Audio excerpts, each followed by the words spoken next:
하나님의 말씀 마태복음 21장 1절부터 11절까지 말씀을 같이 읽도록 하겠습니다. Today's scripture, Book of Matthew, chapter 21, verse 1 through verse 11. 마태복음 21장 1절부터 11절까지 말씀입니다. 한 절씩 서로 교독하고 마지막 11절은 다 같이 한 목소리로 읽도록 하겠습니다.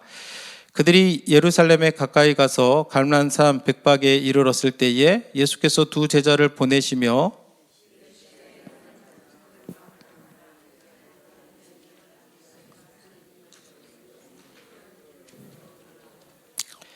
만일 누가 무슨 말을 하거든 주가 쓰시겠다 하라. 그리하면 즉시 보내리라 하시니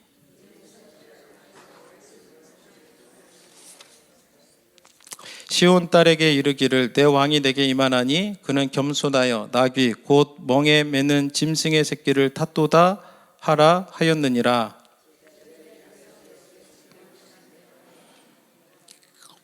나귀와 나귀 새끼를 끌고 와서 자기들의 겉옷을 그 위에 얹음에 예수께서 그 위에 타시니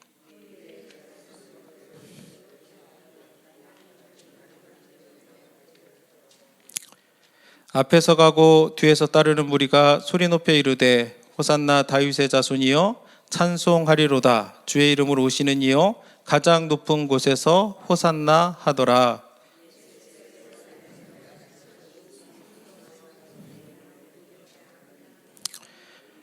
무리가 이르되 갈릴리 나사렛에서 나온 선지자 예수라 하니라. 아멘. 자리에서 앉아주시면 좋겠습니다.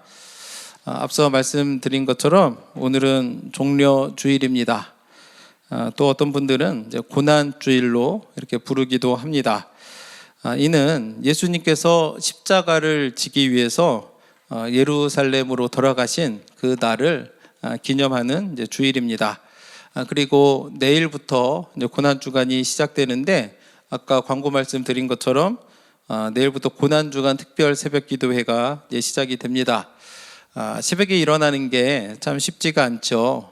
특히나 비즈니스 하시는 분들 또 더 힘드실 텐데 그럼에도 불구하고 이번 주에 우리가 마음을 결단하여서 우리를 위해 십자가 고난을 당하시고 죽으신 예수님의 은혜와 사랑을 우리가 묵상하면서 함께 기도하는 시간이 되기를 원합니다. 마태복음뿐만 아니라 이제 모든 복음서는 예수님의 마지막 일주일을 매우 자세하게 기록하고 있습니다. 예수님이 이 땅에서 사역한 기간은 3년을 사역을 하셨습니다. 그러면 복음서에서 예수님에 관한 그 기록을 3년을 균등하게 기록했으면 하는 것이 우리들의 생각일 텐데 그렇게 하지 않고 마지막 일주일에 초점을 두고 3분의 1의 분량에 해당하는 만큼을 기록을 해 두었습니다. 왜 그렇게 했을까요?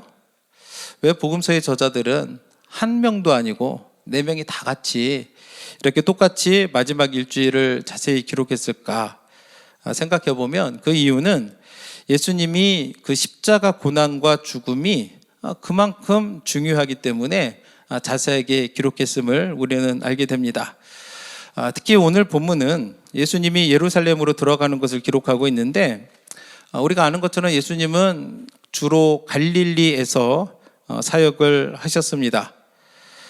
그러다가 예수님은 유월절을 지키기 위해서 예루살렘에 가셨는데 원래 유월절은 무엇이냐면 이스라엘 백성들이 애굽에서 노예로 살고 있을 때에 하나님께서 모세를 보내서 이스라엘 백성들을 구원한 것을 기념하는 절기입니다.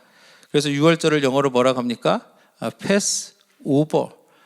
정말로 피 묻은 그 문설주를 볼 때에 죽음의 천사가 넘어갔다는 거죠. 그곳을 패스 오버했다 해서 그 출애굽을 기억하고 그 구원을 베푸신 하나님을 기억하고 기념하라 명령하셔가지고 이스라엘 백성들은 6월절이 되면 예루살렘으로 올라가서 그 날을 함께 기뻐하고 즐거워했습니다.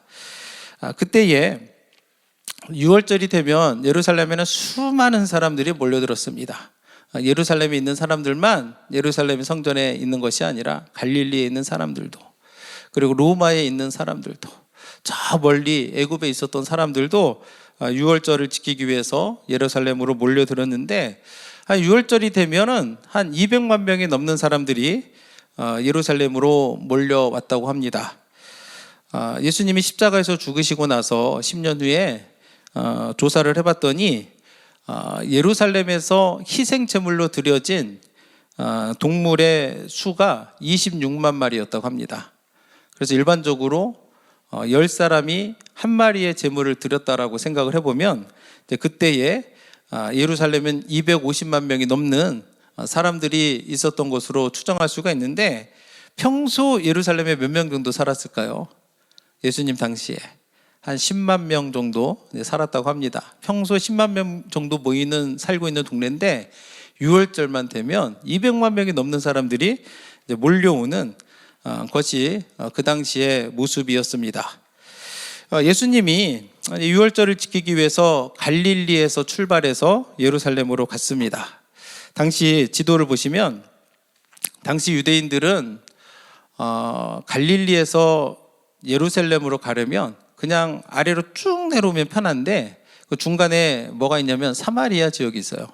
동그라미 3개가 있는데 파란색으로 이렇게 그려진 곳이 사마리아인데, 이스라엘 사람들은 그 사람들하고 별로 만나고 싶어 하지를 않습니다. 그래서 어떻게 가냐면 요단강을 건너서 요단 동편으로 쭉 내려옵니다. 그러다가 다시 요단강을 딱 건너면 어떤 도시가 나오냐면 여리고가 나오는 거예요.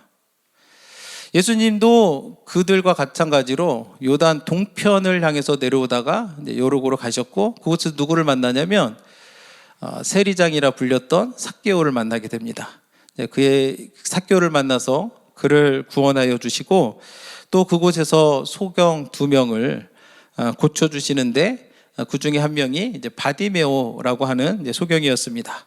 그리고 베다니에 있는 이제 라사로의 집에 이제 며칠을 머물다가 이제 6월절을 지키기 위해서 예수님께서는 예루살렘으로 향해 가셨고, 그때가 일요일 아침, 그리고 벳바게라는 곳에 있었다라고 성경은 알려주고 있습니다.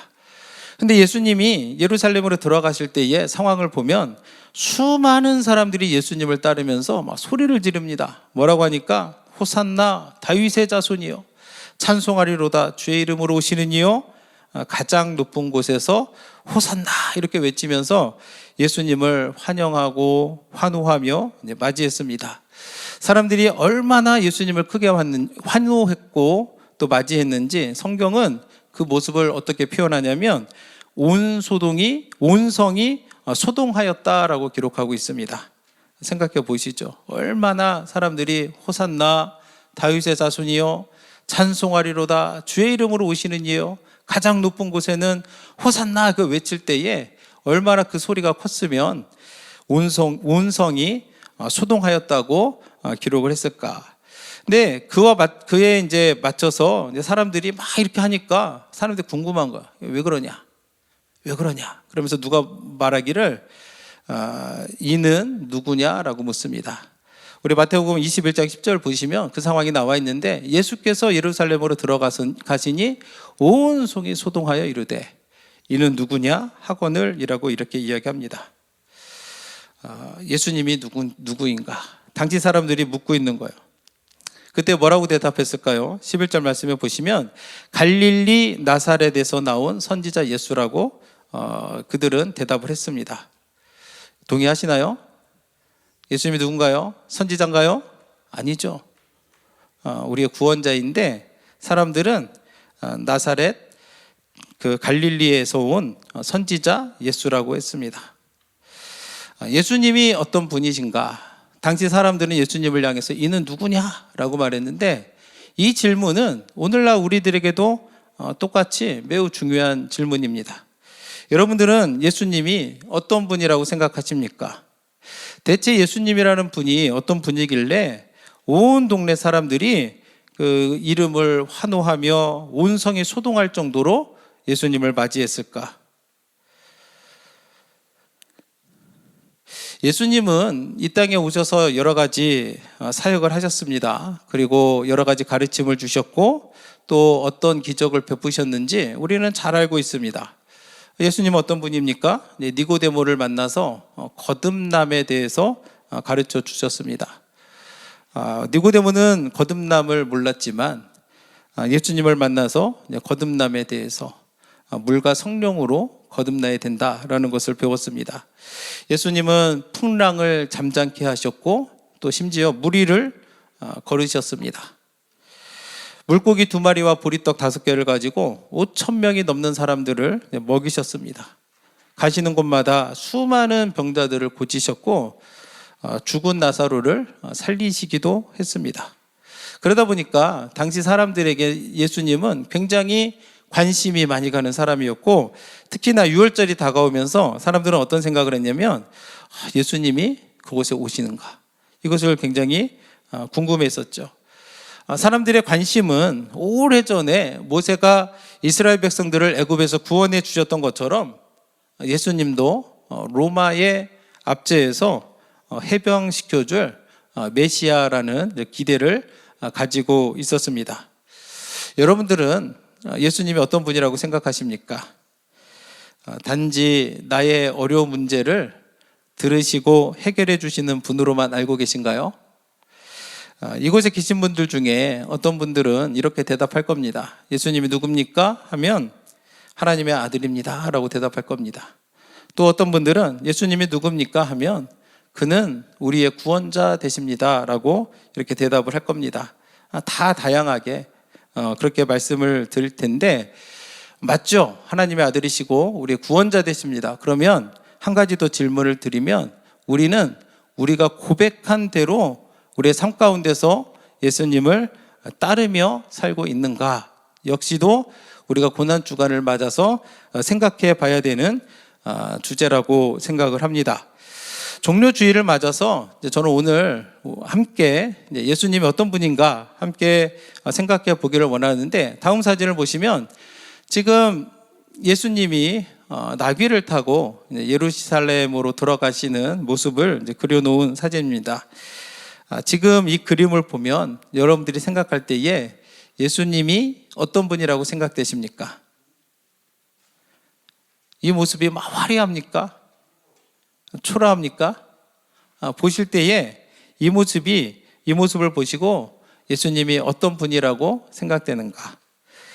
오늘 주시는 하나님의 말씀을 통해서 우리가 예수님이 어떤 분인지 또 바로 알고 또 예수님을 온전히 따르는 우리 모두가 되기를 원합니다. 첫째, 우리가 본문 말씀을 통해서 알아야 될 첫 번째 예수님에 관한 사실은 예수님은 왕 되신 분이다라는 사실을 우리가 알아야 됩니다. 예수님이 누구예요? 왕이시라는 거예요. 오늘 본문 말씀을 보시면 예수님이 예루살렘에 가까이 왔을 때에 제자 둘을 보내서 맞은편 마을로 가서 나귀를 끌고 오라고 말씀하십니다. 2절과 3절 말씀을 보시면 이르시되 너희는 맞은편 마을로 가라. 그리하면 곧 매인 나귀와 나귀 새끼가 함께 있는 것을 보리니 풀어 내게로 끌고 오라. 만일 누가 무슨 말을 하거든 주가 쓰시겠다 하라. 그리하면 즉시 보내리라 하시니 라고 그렇게 말씀합니다. 예수님의 명령은 두 가지죠. 어떤 마을로 가서 그곳에 묶여있는 나귀와 나귀 새끼를 보게 될 텐데 그것을 풀어서 데리고 오라 라고 말씀합니다. 행여나 누가 그것을 보고 뭐라고 말을 하면 주가 쓰시겠다 하라 하면 보내줄 것이다 하라고 제자들에게 보내는 거예요. 제가 여러분들에게 질문을 하나 드리고 싶어요. 뭐냐면 만일 여러분이 그곳에 있었다면 예수님이 여러분에게 저기 처음 가보는 마을로 가가지고 거기에 가면 나귀와 나귀 새끼가 있을 텐데 그것을 풀어서 내게로 가져와라. 만일 누가 왜 그러냐라고 물으면은 주가 쓰시겠다 하라 하면 그냥 바로 보내줄 거다라고 시키면 여러분들은 어떻게 하겠습니까? 아멘 하고 가겠습니까? 이게 맞나 그런 생각하지 않겠어요? 보통은 그런 생각을 할 것 같아요. 말이 되는 소린가? 만약에 내가 가면 없으면 어떡하지? 이런 염려도 했을 것이고, 갔는데 보이기는 보여요. 그래가지고 풀러서 갈고 오는데 막 주인이 나타나가지고 너 뭐냐? 라고 말하면 얼마나 곤란한 상황에 처하게 됩니까? 주님의 말씀하신 대로 주가 쓰시겠다 라고 말했습니다 라고 하면은 뭔 소리 하는 거냐? 난 처음 듣는다 라고 막 이렇게 하면은 얼마나 당황스럽겠냐는 거예요. 그렇지 않습니까? 근데 놀라운 것은 제자들이 그대로 했다는 거예요. 주님이 말씀하신 그대로 했다라고 성경은 말씀합니다. 6절 말씀해 보시면 제자들이 가서 예수께서 명하신 대로 하여라고 성경은 말씀하고 있습니다. 제자들도 우리 같은 생각을 못 하겠습니까? 똑같은 사람이잖아요. 그럼에도 불구하고 제자들이 예수님이 어쩌면 좀 당황스러워할 수 있는 그 명령을 하셨는데도 불구하고 순종할 수 있었던 이유는 무엇일까? 그 이유는 제자들은 왕 대신 예수님을 믿고 있었기 때문입니다. 우리의 머리로는 설마, 우리의 머리로는 말이 되나 이런 생각이 있어도 당시의 제자들의 마음속에는 어떤 믿음이 있어요? 예수님은 왕이신 분이시다. 그분이 말씀하시면 말씀하신 대로 이루어진다라고 하는 믿음이 있었던 거예요. 그 믿음이 있으니까 어떻게 합니까? 주님이 말씀하신 대로 될 것이다라고 하는 순종하는 마음을 가지고 이렇게 간 거죠. 그래서 주님이 뭐라고 말씀하시냐면 주가 쓰시겠다 하라, 이 말씀은 뭐냐면 주님의 전능하신 하나님을 보여주시는 거예요.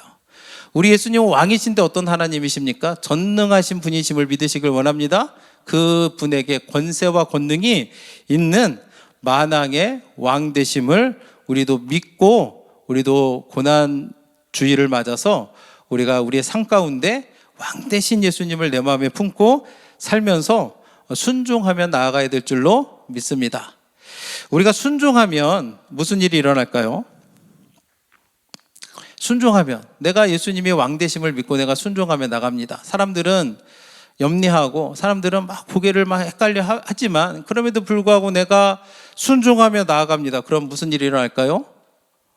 하나님의 기적이 나타날 줄로 믿습니다. 많은 분들이 막 하나님의 기적을 막 원하시는 분들이 많아요. 어떻게 하면 기적이 나타나냐면 말씀에 순종하시라고요. 불편한 얘기일 수도 있지만 내 삶에 기적이 없는 것은 내가 순종하지 않아서일 수도 있음을 우리가 기억해야 됩니다. 제자들이 순종하며 나갔잖아요. 그래서 묶인 나귀를 풀어서 가지고 왔습니다. 그랬더니 어떤 역사가 일어나요? 나귀 주인도 기꺼이 그것을 내어드리는 역사가 있음을 우리는 보게 됩니다. 나귀 주인이 예수님께 그 나귀를 드릴 때의 마음은 어땠을까요? 성경에는 기록되어 있지 않지만 저는 매우 기뻤을 거라고 생각해요. 내가 가진 것을 내가 주님을 위해서 드릴 수 있다는 것, 굉장히 감사한 일입니다. 제자들이 순종했더니 나귀 주인도 순종하게 되고, 그러면서 나귀 주인에게도 마음의 기쁨이 이게 되고, 또 하나님의 계획이 이루어지는 것들을 우리는 보게 됩니다. 그렇기 때문에 우리가 기억해야 될 것은 뭐냐면, 내가 주를 위해서 헌신하고 순종할 수 있다는 것도 하나님이 주신 특권이다라는 것을 우리가 기억하셔야 됩니다. 아무나 헌신하나요? 여러분들이 생각할 때 아무나 헌신하나요? 아니에요. 하나님이 은혜 주셔야 우리가 헌신할 수 있는 겁니다. 아무나 순종하나요?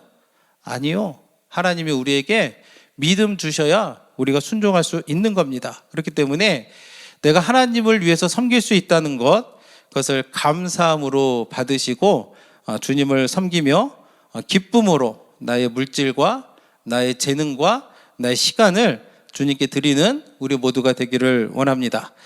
예수님에 대해서 알아야 될 두 번째 사실은 뭐냐면, 첫 번째가 뭐라고 그랬죠? 우리 예수님은 왕이신 분이시다. 두 번째는 뭐냐면 겸손하신 분이라는 거예요. 예수님은 왕이신데 겸손하세요. 이 둘은 같이 하기가 힘든 덕목이거든요. 보통 높은 자리에 있는 사람들의 모습은 어떻습니까? 자신을 막 드러내고 막 군림하려고 막 그렇지 않습니까? 근데 우리 주님은 그렇지 않다는 거예요. 예수님은 예루살렘에 들어가실 때 어떻게 들어가셨습니까? 어린 나귀를 타고 이제 들어가셨습니다. 성경은 그것을 승리의 입성이라고 이야기합니다. 물론 영적으로 보니까 이제 그렇게 보이는 거죠. 영적으로 보니까 그것이 승리의 입성이라고 부르기는 하지만, 그런데 진정한 왕이신 예수님이 예루살렘으로 돌아가는 모습을 보면 그게 승리하는 모습입니까? 아니면 실패한 모습 같습니까? 실상은 매우 초라했다는 거예요. 다음 사진을 한번 보시면, 자, 이 사진은 뭐 하는 것 같습니까? 누가 가는 것 같아요?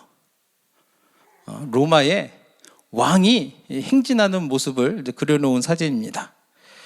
보통은 왕들이 이렇게 행진을 하면 어떻게 합니까? 옆에 군사들이 있어요. 무슨 일이 일어날지 모르니까 군사들을 거느리고 가고, 또 뭐 타고 갑니까? 저렇게 멋있고 큰 백마를 타고 이렇게 행진하는 것이 당시 사람들의 모습입니다. 그 행진은 즉흥적이지도 않아요.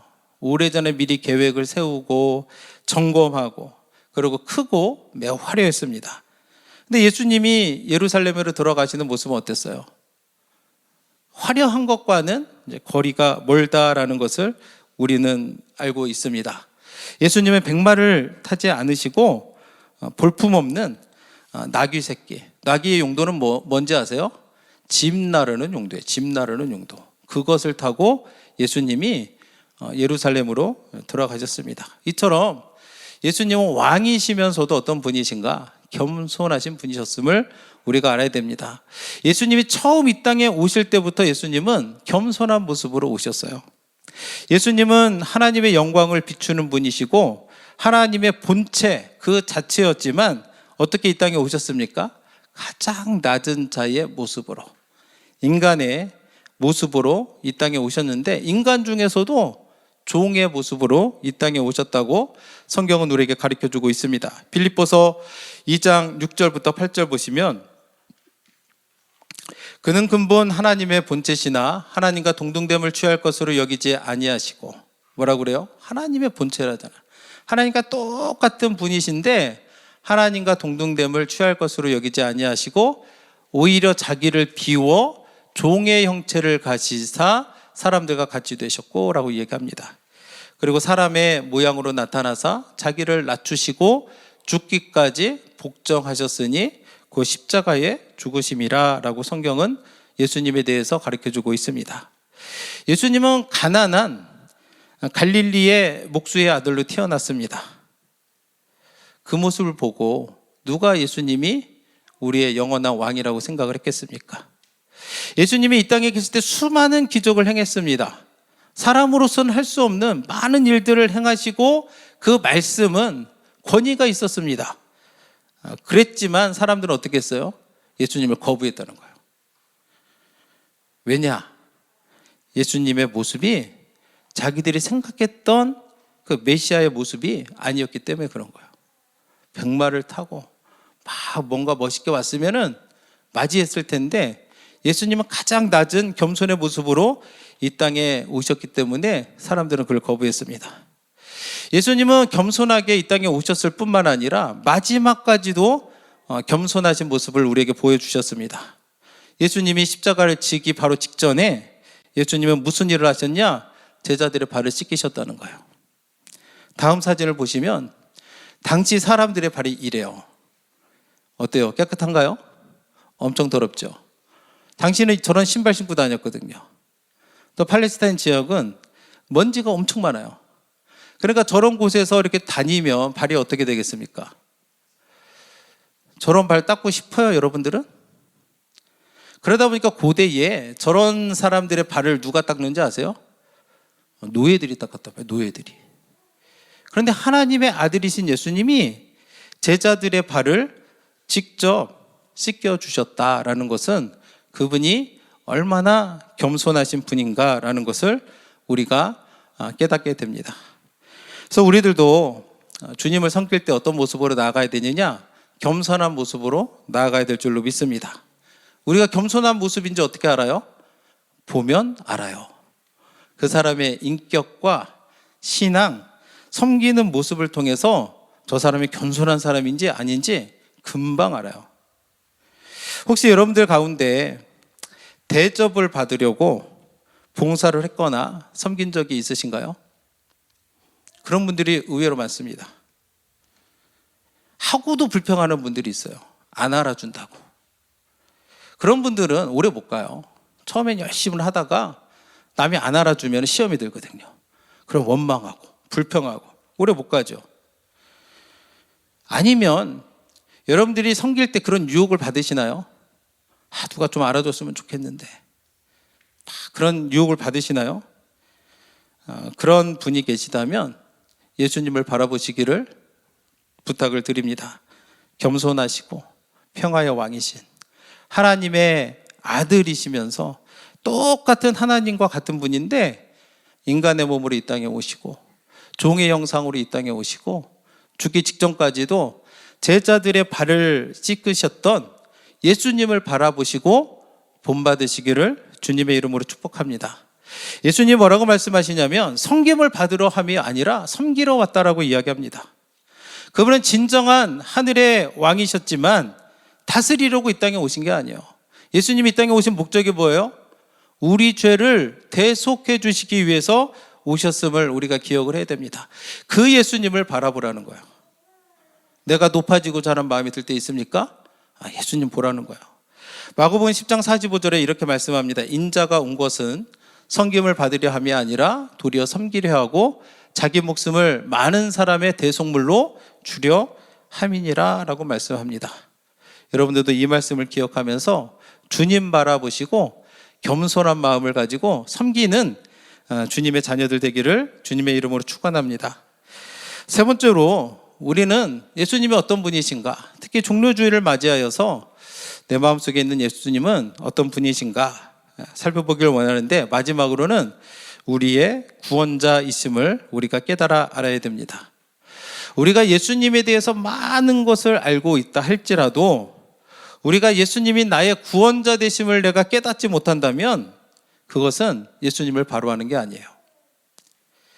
왜냐하면 예수님이 이 땅에 오신 목적, 그것이 죄로 죽은 우리들을 구원하시기 때문에 이 땅에 오셨기 때문입니다. 예수님이 어떤 분이세요? 첫째가 왕이신 예수님, 겸손하신 예수님, 셋째가 뭐라고요? 우리의 구원자 되시는 예수님을 우리가 반드시 알아야 될 줄로 믿습니다. 예수님이 예루살렘으로 들어오실 때 사람들이 특이한 형상을 합니다. 뭘 하냐면 종려나무 가지를 막 흔드는 거예요. 그러면서 호산나 다윗의 자손이여 라고 외칩니다. 종려나무 가지는 승리를 나타내는 것이고, 호산나는 무슨 말인지 아세요? 주여 이제 구원하소서라는 말이에요. 그러니까 예수님을 향해서 막 그 종려나무 가지를 흔들리면서 호산나 외치는 것은 우리를 구원해 달라는 얘기예요. 우리에게 승리를 달라는 얘기입니다. 그러면서 또 뭐라고 하냐면 다윗의 자손이요 라고 얘기합니다. 혈육적으로 다윗의 자손이 한둘이었겠습니까? 그런데 예수님을 향해서 특별히 다윗의 자손이라고 얘기합니다. 이게 뭐냐면 우리를 구원하실 메시아라고 하는 의미입니다. 사람들은 종려가지를 흔들고 겉옷을 깔면서 예수님을 맞이했어요. 왜냐하면 예수님이 로마의 지배로부터 해방시켜줄 분이라는 기대를 가지고 있었기 때문입니다. 그런데 그들의 기대와 달리 예수님은 그 로마로부터 해방시켜줄 그런 정치적인 메시아가 아니라 우리를 영원한 죄에서 구원하시고 우리들에게 영원한 생명을 주실 그런 메시아였음을 우리가 알아야 됩니다. 이것 때문에 호산나 외쳤던 사람들이 매출이 어떻게 됐습니까? 십자가에 못 박으라 라고 외치게 되는 겁니다. 이 자리에 있는 우리 모두도 우리에게 구원을 주시는 예수님을 만나야 될 줄로 믿습니다. 혹시 아직 나는 못 만난 것 같은데 라고 생각하시는 분이 있으신가요? 내가 아무리 교회를 열심히 다니고 봉사 많이 해도 우리에게 구원을 주시는 예수님을 만나지 못했다면 오늘 이 시간 예수님 내 삶에 오셔서 나를 만져주시고 내 죄를 사하여 주셔서 나 하나님의 자녀 삼아주세요 라고 기도하시기를 바랍니다. 내가 예수님을 만나긴 했는데 예수님의 그 십자가가 너무 무겁게 느껴집니다. 혹시 그런 분 계신가요? 마찬가지로 고난주간에 주님 앞에 나와서 무릎 꿇고 기도하시기를 주님의 이름으로 부탁을 드립니다. 우리가 기도하면 주님이 어떻게 행하실까요? 반드시 듣고 응답하실 줄로 믿습니다. 하나님은 우리의 음성을 그냥 내버려 두지 않으세요. 하나님은 다 보고 있습니다. 다 듣고 계세요. 그러니까 우리가 할 일은 뭐예요? 기도함으로 주님께 나가는 거예요. 여러분들 그러시겠습니까? 그래서 우리가 종료주일을 맞이해서 우리는 세 가지를 배웠습니다. 예수님이 어떤 분이에요? 왕이시고 겸손하신 분이시며 우리의 참된 구원자가 되심을 우리는 알게 됐습니다. 그러면 우리는 오늘의 이 말씀을 통해서 우리 삶이 어떻게 변화될까요? 예수님이 왕 되시고 겸손하시고 우리의 구원자 되신다는 이 사실이 우리 삶에 어떻게 적용되어야 될까? 우리는 어떻게 되냐면 우리의 삶 가운데 늘 예수님을 찬송하며 살아가야 될 줄로 믿습니다. 아멘. 여러분들 예수님 찬송하며 살아야 돼요. 내가 기분 좋을 때만 찬송하는 게 아니에요. 입술로만 찬양하는 게 아니에요. 내 삶을 하나님이 받으실 만한 산 제사가 되도록 우리가 주님을 찬양하며 나아가야 될 줄로 믿습니다. 우리의 삶으로 주님을 경배하고 주님의 이름을 높여드리는 그런 삶을 우리가 살아가야 될 줄로 믿습니다. 우리 예수님은 찬양받기 합당하신 분입니다. 그래서 우리는 마땅히 주님 찬양해야 돼요. 주님을 찬양하는 것이 우리의 본분임을 여러분들이 믿으셔야 됩니다. 이사야서 43장 21절 말씀은 이렇게 말씀하고 있습니다. 이 백성은 내가 나를 위하여 지었나니 나를 찬송하게 하려 함이니라 라고 말씀합니다. 하나님이 그 백성을 지으셨다고 말합니다. 왜요?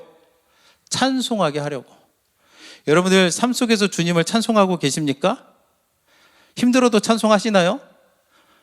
우리는 힘들어도 찬송해야 될 줄로 믿습니다. 내 마음속에 근심 걱정이 있어요. 어떤 사람은 이렇게 말해요. 어떻게 찬송합니까?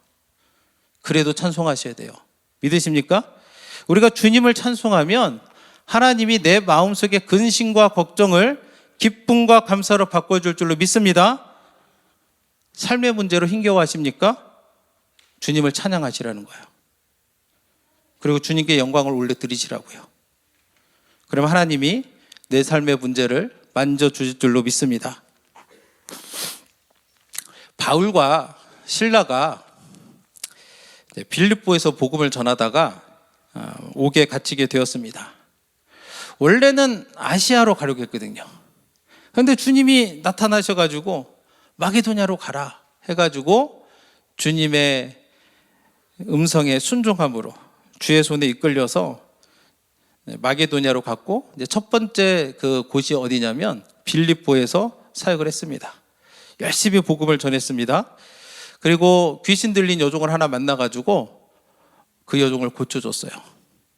그랬더니 그 여종을 이용해서 돈 벌던 주인이 화가 나가지고 고발을 해가지고 옥에 갇히게 됩니다. 이 상황이 얼마나 절망스러운 상황이겠습니까? 내가 아시아로 가려고 했는데 아시아로 갔으면 내가 이런 일 안 당했을 텐데 이런 생각 할까요 안 할까요?